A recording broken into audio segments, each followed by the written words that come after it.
Put my chick inside some Louis and some Valentino. Put my bro inside some Gucci and some Moschino. They want my money like it's a casino. But anyway, it's carrying on anyway. Then at 17, so this is year 12. Second year college. So 2017. To be fair, I was into crypto before, so I got into cryptocurrency. Cryptocurrency. Yeah. Yeah. I was in. Year 11. Nah, year 12. Year 12. Well, I knew about it in year 11, but I was like, what's this crypto thing? Like, I knew about Bitcoin, but I didn't really deep it. Like, I didn't really get into it. But year 12, I was like, okay, let me get into this crypto thing. And that was one of the first bull runs I got into. I invested some money into Ethereum, and that flipped to like, I made like 4 times on return. I invested like £400. Damn, 4 times of that? Yeah, so I turned that into like £1,600. Mm-hmm. Yeah, no, it was crazy. But that was, I got into crypto from then on. And then next, I'd say I created a course. I created a course. So this course was to teach people how to do risk-free betting with some self-elevation.co.uk. That course I made quite a bit of money from. That was another entrepreneurial. How much would you charge for this course? At the time, £130. Now it's way cheaper. Now it's £30? Yeah. For one course? For one course, yeah. And you were teaching how to... Like how to basically essentially make money from bookies, basically extract risk-free guaranteed profits from bookies. Literally, imagine being able to bet without, knowing who's gonna win, but you're gonna win the bet regardless. I know it sounds crazy. Is that course still alive, right? Yeah, still, yeah. If you're 18 plus, you can check it out, £49. I'll definitely check it out. I shout you, but yo. So then, yeah, that was that journey, that was that entrepreneurial, process. That was a business I started, selling courses online. 17, right? Yeah, at the time, 17, 18. And then after 18, I finished uni now. No, I finished sixth form now, and I've decided to take trading more seriously. I'm still not profitable, but I'm still taking it more seriously. Then I go to uni, and then I'm thinking, you know what, actually, I want to get into property now. So then this is when property started coming into my head, and I started uni, and I started my company, Poku Estate. Poku Estate. Oh. Yeah, Poku Estate. So I started that in 2019 September, and I started that, and I got my first service accommodation unit in 2020 January. Where was it? Oh, somewhere in Kent. Was it in London? Or? No, in Kent. Yeah, literally a service accommodation unit, 2-bed, 2-bathroom apartment where I put on Airbnb. Also, at the same time in January, that January was a big month actually. Damn. Not only was that the month I got my service accommodation unit, it was also the same month I started TikTok. So you started TikTok? Yeah, I started TikTok in January 1st. January the 1st. January 2020? Yeah. All right. Yeah, January the 1st. And then TikTok from there on. Yeah, TikTok's crazy. Yeah, from there on it was just. So you went from small little boy begging for BlackBerry to be making. To be making a lot of money to even teach people how to make money. Yeah, literally. So like in terms of your progress of learning, like rate like the learning, like how important is school for like education to you? Cool. Education is very, very important to me. School, not so much. I feel like there's a big difference between school and education. Right. So self-educated. Yeah. So when it comes to self-education, I believe even after school finishes, you should always be educating yourself. Yeah, of course. Technology's advancing, the world's advancing, things are changing around you. If you were born in the 2000s, that means you need to go back to school to learn more about social media marketing because a lot of things have changed. So just because school finishes does not mean education finishes. Education's forever, believe it or not. You never stop learning because, again, that's how your skills become obsolete and you won't be able to use them in the future.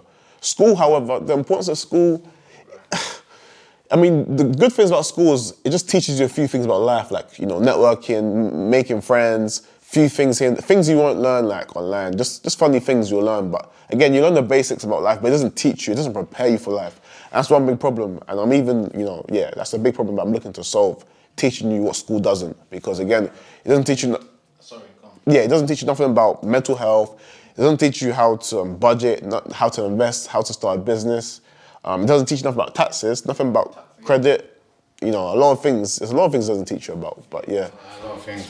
And in terms of like school and that, like, school don't teach us, the way you just said.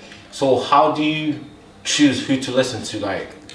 Like who do you, like when you walk in a room, like, who do you think, like, I should listen to that guy, I shouldn't listen to this guy? So the general rule of advice or rule of thumb that I follow is only take advice from someone you're willing to switch places with. Yeah. So if that person hasn't done anything that is amazing to me. I tend to take I listen to advice, but I don't take it in as much. Whereas someone, that's done something that I want to do, I would switch lives with them in an instant, then yeah, I make sure I take notes, and remember what they have to say. So yeah, that's in terms of learning. Also, YouTube University. YouTube is your best friend. Google, as we was talking earlier. It's YouTube, but all these like big like. Do you really focus on the news? Because like I think I've seen your TikTok and it was on the Telegram, right? Yeah. So how do you tell me how you feel about that? How did you even get there? You know what? How I feel about the news itself, I don't really pay attention to the news much because I feel like it's there to distract you. It's a tool used by the 1% to distract the masses. But how I feel about being on the news, I feel great. It's just like, wow. In a way, you get that whole little I made a moment, but again, there's always more you need to achieve.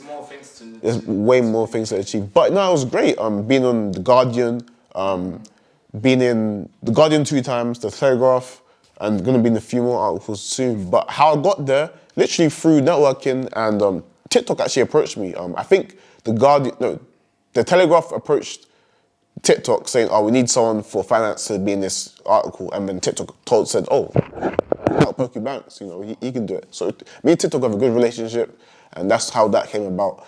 Guardian, I was approached by them, so I was approached by some journalists.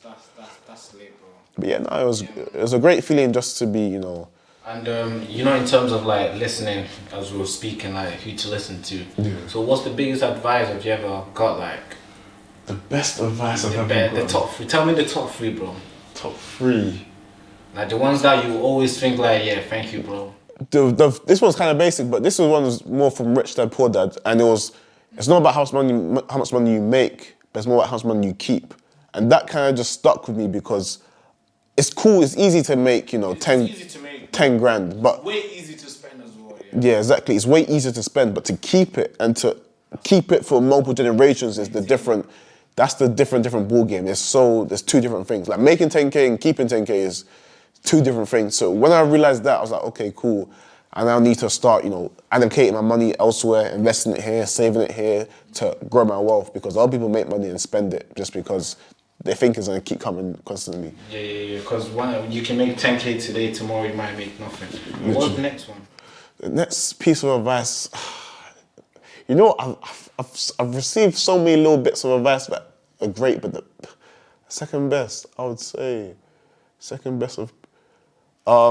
okay, cool. This wasn't a piece of advice, but it was more of a statement, and it was that money rules the road, and once you understand it does, then life will become a lot easier for you. So money dictates, relationships, it dictates where you live, your memories, to an extent, your happiness. Money dictates a lot of things. It controls a lot of things. We do a lot of things for money. We go to work for money. We wake up for money.